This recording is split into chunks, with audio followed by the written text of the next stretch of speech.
사도행전 말씀 중에 특별히 사도행전 9장은 굉장히 중요한 이야기가 나오는 장입니다. 이 사도행전 9장에 무슨 사건이 나오죠?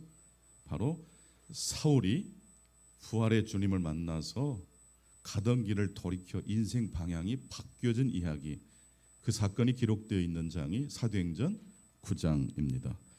사울의 회심은 한 개인의 변화를 넘어 기독교 역사를 바꾼 놀라운 사건입니다. 한 사람의 변화는 한 사람으로 끝나지 않습니다. 가정의 변화고 교회의 변화고 한 도시를 바꿀 수 있고 한 나라의 운명을 바꿀 수도 있습니다. 교회를 핍박했던, 그렇게 예수 믿는 사람들을 잡아서 옥에 가두고자 했던 이 사울이 왜 갑자기 다메섹 도상에서 인생이 바뀌었습니까? 그것은 사울을 택정하신 하나님께서 바로 그때 강력한 빛으로 사울의 가던 길을 멈추게 하셨기 때문입니다. 너무 강력한 빛을 만난 사울은 사흘 동안 앞을 보지 못했다고 합니다. 앞을 보지 못했기 때문에 사울은 다른 사람의 도움이 아니고서는 살 수 없었게 되었던 것입니다. 우리가 생각할 때 사흘이지만 그 당시 사울 입장에서는 이게 사흘이 될지 한 달이 될지 기약을 알 수 없습니다. 얼마나 힘들고 고통스러운 시간이었겠습니까? 이때 사흘이 지난 즈음에 하나님의 사람 아나니아가 하나님의 성령의 감동 부르심을 받고 가기는 싫었지만은 하나님 말씀 순종해서 사울을 찾아가서 안수 기도를 했습니다. 그랬더니 사울이 다시 회복이 되었습니다. 육체적 회복뿐만 아니라 세례를 받고 그리스도의 공동체 일원이 되었다고 합니다. 이때 사울을 변화시킨 그 강력한 빛은 바로 예수님의 부활의 빛입니다. 이 빛은 사울을 뒤집어버린 강력한 빛이었습니다. 그리고 예수님의 이 빛은 화광동진의 빛이라고 말씀드릴 수 있습니다. 화광동진, 화광동진. 자막이 안 나와서 제가 한 번 더 이야기하는 거예요. 준비가 좀 어려운가요? 화광동진. 한자로 보면 화할 화자, 빛 광자, 한 가지 동자, 티끌 진자입니다. 이 말씀의 의미는 무엇입니까? 자신의 빛으로 다른 사람을 눈부시게 하는 것이 아니라 적당히 빛을 낮춰서 먼지와 티끌과 같이 변화한다. 원래 빛인데 자신의 빛을 무엇으로 바꿨어요? 먼지와 티끌로 변화시켰다라는 의미입니다. 이 화광동진, 짧게 한 단어로 말하면 겸손입니다. 이 화광동진의 이 빛을 가장 잘 구현하신 분을 말하라면 누구를 말씀드릴 수 있겠습니까? 예수 그리스도이십니다. 그분은 하나님이셨지만 먼지와 티끌과 같은 인간으로 이 땅에 오셨지 않습니까? 화광동진입니다. 하나님은 사실 우리들이 만나기 두려운 마음이 있어요. 예수님은요? 하나님을 만난다고 생각하면 두려운데 예수님을 통해서 하나님을 만난다고 하면 소망이 생기지 않습니까? 왜 그렇죠? 예수님은 하나님과 우리 사이의 중보자, 화광동진이 되시기 때문입니다.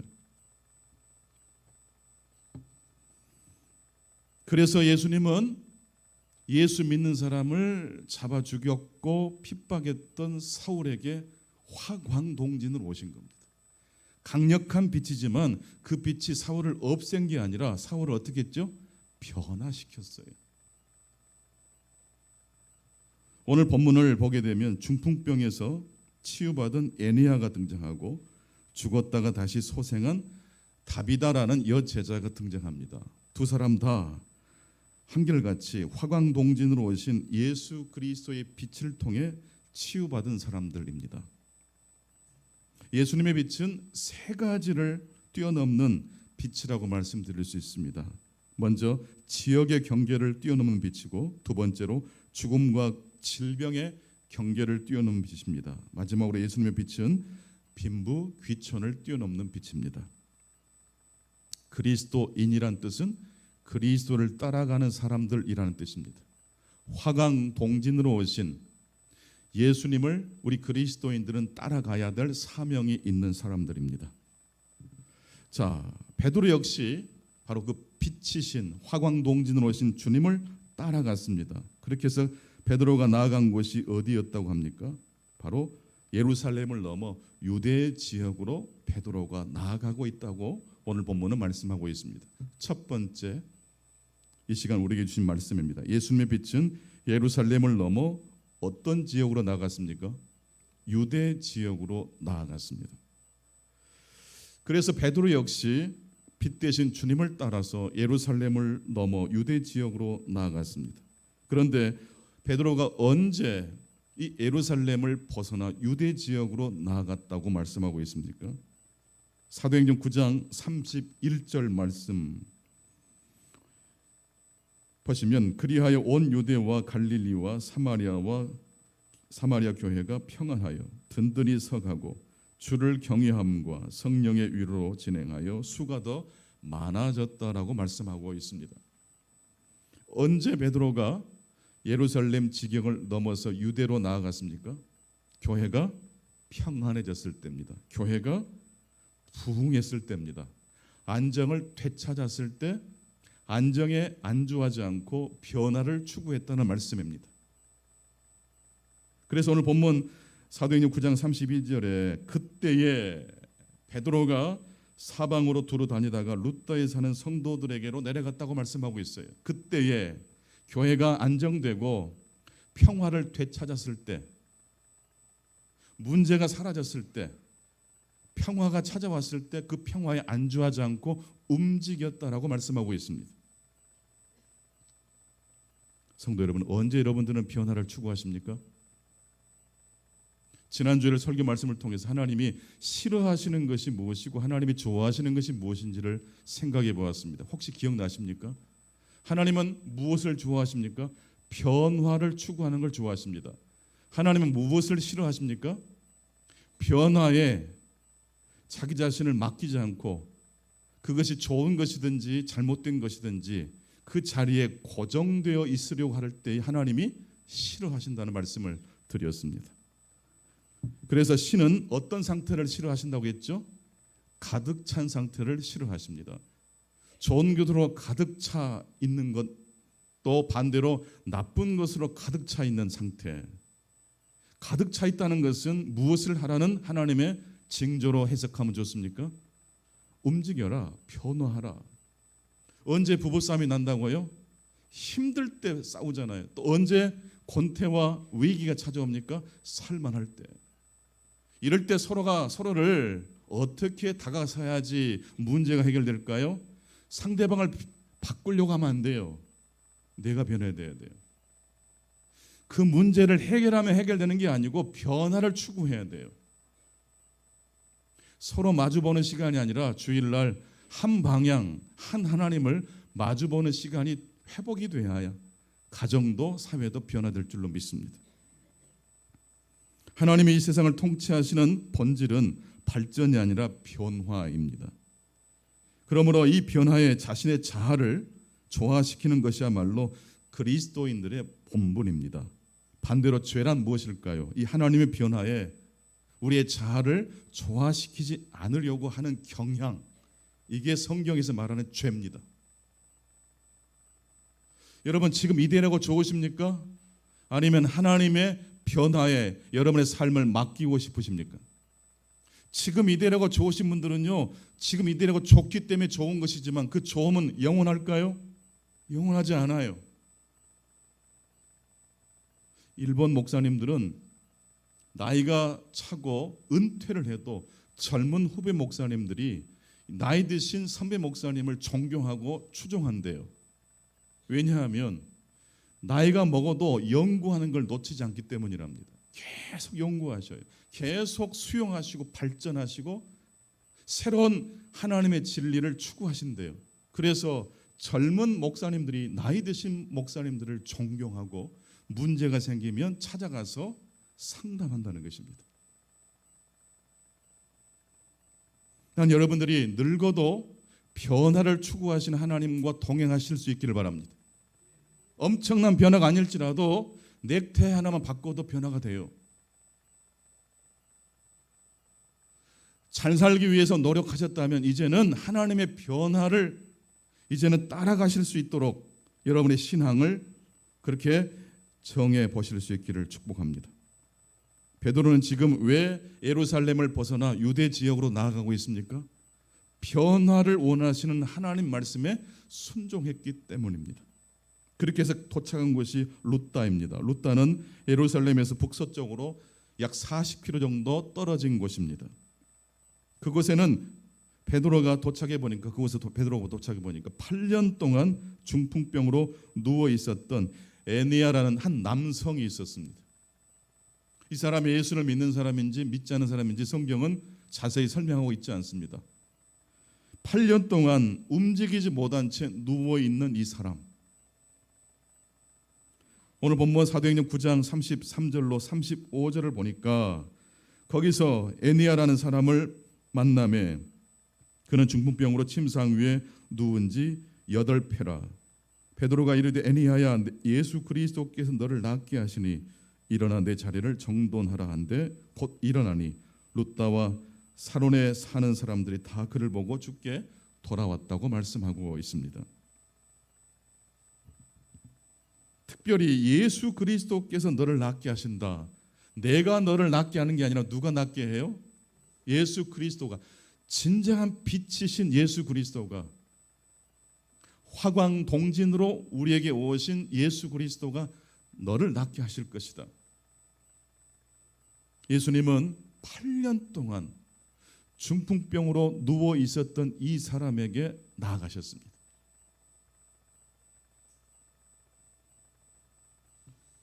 예수님을 우리가 어떻게 하면 잘할 수 있을까요?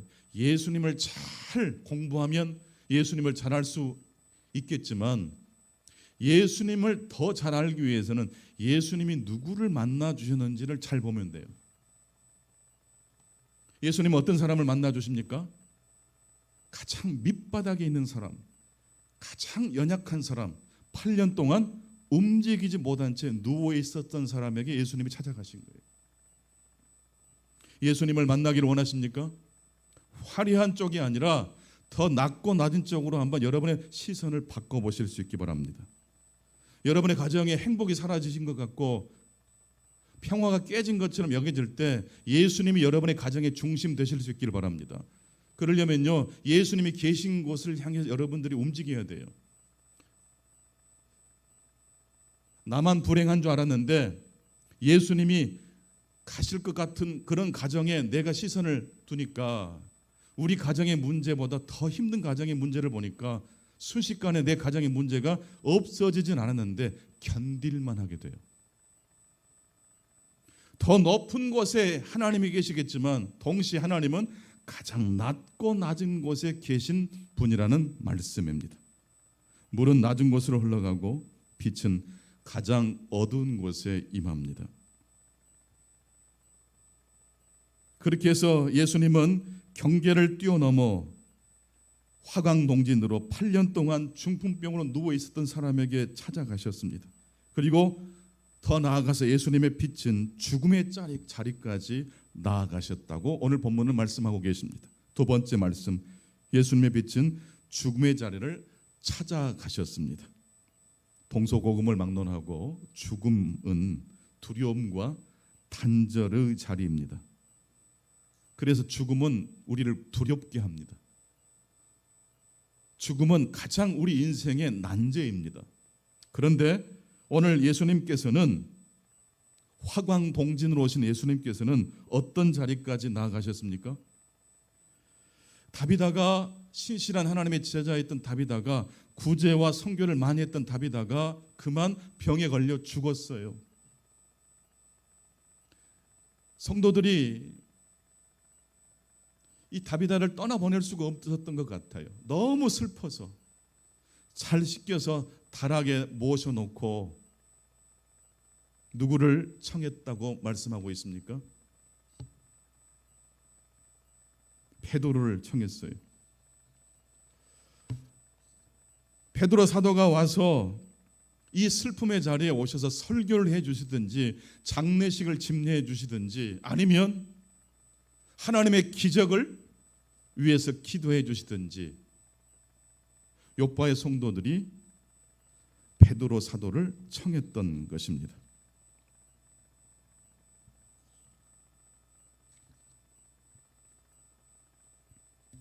이때 베드로는 어디에 있었다고 말씀하고 있습니까? 룻다에 있었습니다. 룻다와 요빠 사이는 20km 정도의 거리가 있습니다. 그 당시 사람이 하루 길 정도는 가야지 도착할 수 있습니다.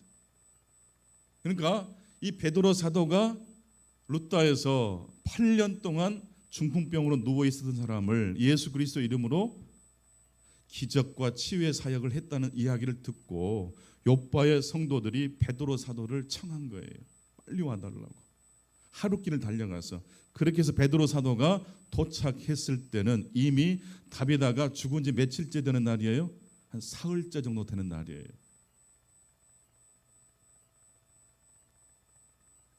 사정을 들어보니까 베드로 사도의 마음이 울컥해요.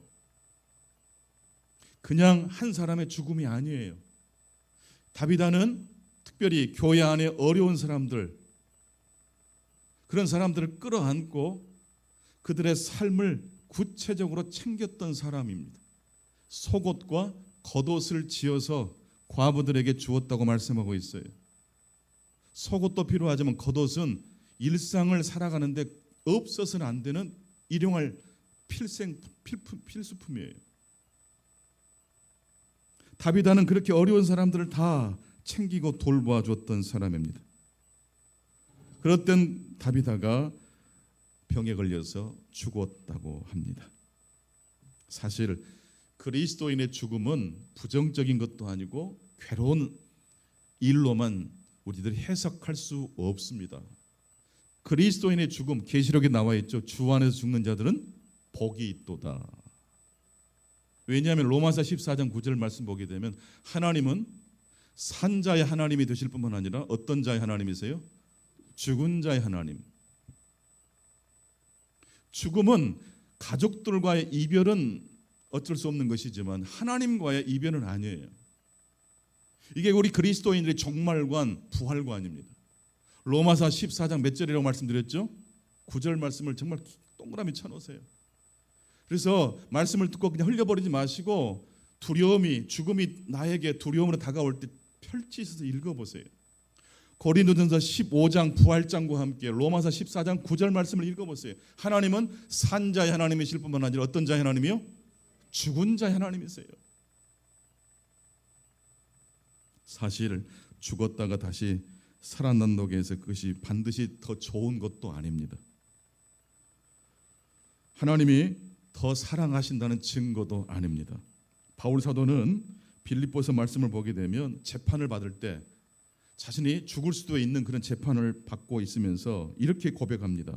세상을 떠나서 그리스도와 함께 있는 것이 훨씬 더 좋은 일이다. 왜요? 세상을 떠나 누구와 함께 있게 되는 일이 좋기 때문에 주님과 함께 더 연합하는 바로 그 자리가 사모되기 때문에 했던 고백이에요. 하지만 바울 사도는 남겨질 공동체를 위해서 그럼에도 불구하고 자신이 육신으로 있는 것이 더 좋겠다라고 고백합니다. 다비다는 어떤 사람이었습니까? 그는 신실한 하나님의 제자였습니다. 그리고 그를 기억하는 사람들의 이야기를 보면 그는 보통 사람이 아닙니다. 날 때는 울면서 태어나고 죽을 때는 다른 사람을 울리고 죽는 사람이 인생이 성공한 사람 아니겠어요? 사람은 무엇으로 기억되느냐가 굉장히 중요합니다. 우리가 언젠가 세상을 다 떠나게 될 것인데 그때 사람들이 나를 어떤 물건으로 기억할 것인가? 또한 무슨 이야기를 하면서 나를 추억할 것인가를 생각해 봐야 돼요. 다비다는 어떻게 사람들에게 기록되고 있습니까? 사도행전 9장 36절에 보니까 그는 여제자라고 기억되고 있어요. 사도행전에서 여제자란 말이 처음 나오는 장면이에요. 그는 하나님의 여제자였어요. 두 번째로 그녀는 선행과 구제하는 일이 그냥 많았어요? 심이 많았어요? 이 사람은 여기에 꽂힌 사람이에요. 구제와 선교 내가 여력이 있을 때 하는 게 아니라 이 사람은 인생의 목적이 구제와 사랑이었어요. 선행하고 구제하는 일이 심히 많았다고 말씀하고 있어요. 그래서 욥바의 그리스도인들 중 많은 가우들이 다비다의 죽음을 애도하면서 사도 베드로에게 무엇을 보여주었다고 말합니까? 다비다가 자기들에게 지어주었던 속옷과 겉옷을 보여주었다고 말씀하고 있어요. 어떤 물건으로 나를 기억할 것인가? 어떤 이야기를 하면서 나를 추억할 것인가? 이게 굉장히 오늘 본문이 우리에게 던지는 질문입니다. 교우들의 말을 다 듣고 난 베드로 사도는 사람들을 다 보낸 다음에 하나님께 기도를 드립니다. 그리고 시체를 향해서 이렇게 말합니다. 다비다야 일어나라. 같이 해보실까요? 다비다야 일어나라. 이게 한 글자만 다르고 예수님께서 그 회당장 야이로의 딸을 살리실 때 했던 말과 똑같아요. 달리다 쿰. 다비다야 일어나라. 다비다 쿰이에요. 달리다 쿰과 한 글자 차이예요. 그러니까 사도 베드로를 통해서 예수님께서 이 땅에 오셔서 하셨던 일들이 계속 이어지고 있다는 것을 연상할 수가 있어요. 아유, 목사님, 그러면 다비다는 얼마나 좋았겠습니까? 그 장면을 목격한 성도들 역시 얼마나 좋았겠습니까? 이렇게 지나가듯이 말씀하시면 안 돼요.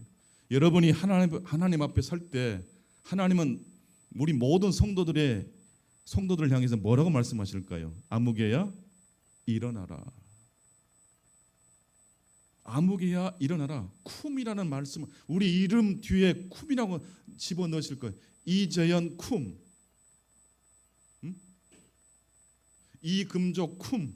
우리가 하나님 앞에 설 때 달리다 쿰, 다비다 쿰 하듯이 하나님께서 우리에게 일어나라, 일어나라. 이 말씀 무슨 뜻이죠? 부활이란 뜻이에요. 믿으십니까? 화강 농진으로 오신 예수 그리스도께서 에니야를 살려주셨고 다비다를 살려주셨습니다. 그 일로 인해서 욥바 사람들 중에 예수를 주로 믿는 사람들이 더 많아졌다고 합니다. 갑자기 사도 베드로 할 일이 많이 생겼어요. 이제 막 믿고 고백한 사람들을 이제 어떻게 해야 되죠?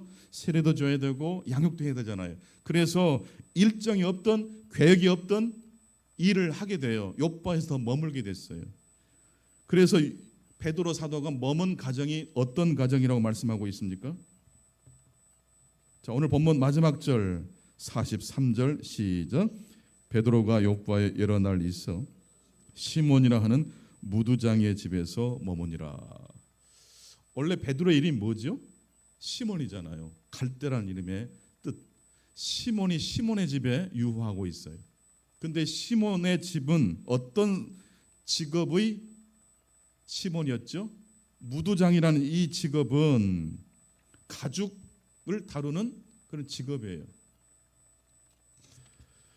유대교의 정결법에 의하면 동물의 사체에서 가죽을 취해 가공하는 직업은 부정적인 직업으로 취급했다고 합니다. 상종을 잘 안 해요. 그런데 베드로 사도가 지금 욥바의 많은 성도님들 가정 중에도 누구의 집을 문을 두드리신 거예요? 무두장의 집.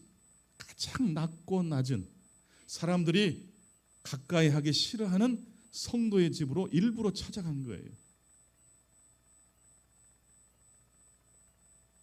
이처럼 예수님의 빛은 정결법과 직업의 경계를 뛰어넘는다는 말씀입니다.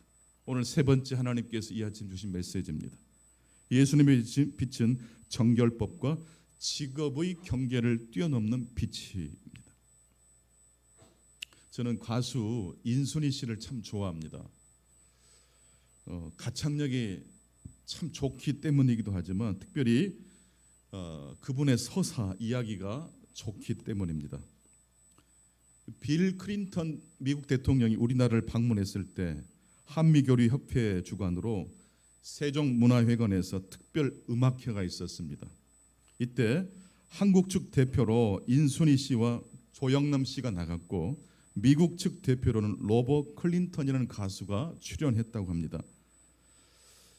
이 행사에 한국을 방문 중이었던 미국 대통령 빌 클린턴 대통령도 그 자리에 참석했었고 세종문화회관 이 3,000석이 넘는 이 대강당에 미국 한미 대통령을 비롯해서 정부 요직의 관계자들로 그 자리가 꽉 찼습니다. 이제 차례가 돼서 인순이라는 가수가 이제 무대 위에 등장해서 노래를 불러야 되는데 인순이 씨가 노래를 부르기 전에 자신을 이렇게 소개했다고 합니다. 여러분, 한국과 미국 사이에 누가 있습니까?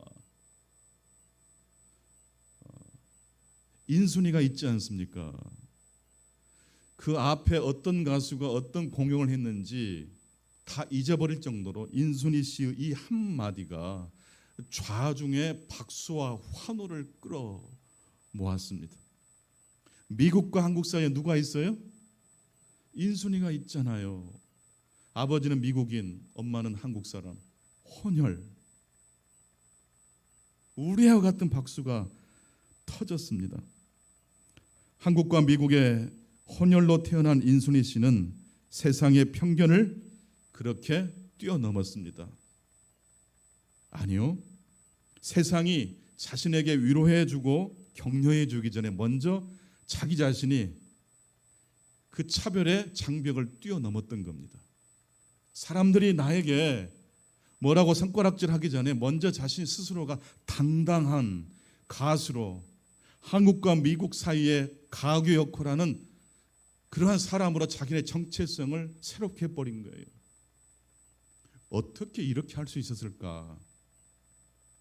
궁금하지 않습니까? 바로 화강동진이신 예수 그리스도의 빛을 인순이 씨 역시 만났기 때문인 줄로 믿습니다. 시편 18편 29절 내가 주를 의뢰하고 적군을 향해 달리며 내 하나님을 의지하고 담을 뛰어넘나이다. 여러분, 사람들이 여러분에게 격려해 주기를, 위로해 주기를, 그래서 내 삶에 찾아오기만을 기다리지 마세요. 베드로 사도가 무두장의 집에 방문한 건 사실이지만 무두장이가 그날 문을 열지 않을 수도 있잖아요. 누군가가 나에게 찾아오기 위해서는 누군가가 먼저 움직여야 되면서 동시에 누구도 준비해야 돼요? 나도 준비해야 돼요. 하나님보다 더 높은 분은 없습니다. 하나님보다 더 위대한 분이 없습니다. 근데 그 하나님이 화광동진의 빛으로 먼지가 되셨고 티끌이 되어서 우리 가운데 오셨습니다. 그 예수님을 여러분의 구주로 영접하실 수 있기를 축원합니다. 그럴 때 담을 뛰어넘을 수 있어요. 경계의 담을 뛰어넘을 수 있고 직업과 귀천과 차별의 담을 뛰어넘을 수 있어요. 심지어 질병도 뛰어넘을 수 있고 더 나아가서 죽음도 뛰어넘을 수 있어요. 나는 우리 모든 충만의 성도들이 마지막 하나님 앞에 섰을 때 달리다 쿰이라는 말씀을 듣게 되실 수 있기를 바랍니다. 여러분의 이름을 부르시면서 일어나라 라는 하나님의 그 천둥과 같은 음성을 듣게 되시길 바랍니다. 늙고 초라해질 때마다 부활 소망이 우리를 붙잡아야 돼요. 약으로 치유할 것이 있고 복음으로 우리를 치유해야 될 것이 있어요. 오늘 말씀을 정리하겠습니다. 첫 번째, 예수님의 빛은 예루살렘을 넘어 유대 지역으로 나아갔습니다. 지금 여러분의 삶의 자리가 안정된 자리라면 변화를 추구하십시오. 여러분의 자리가 슬픔과 고통으로 가득 차 있다면 그 역시 변화를 추구해야 될 타이밍입니다.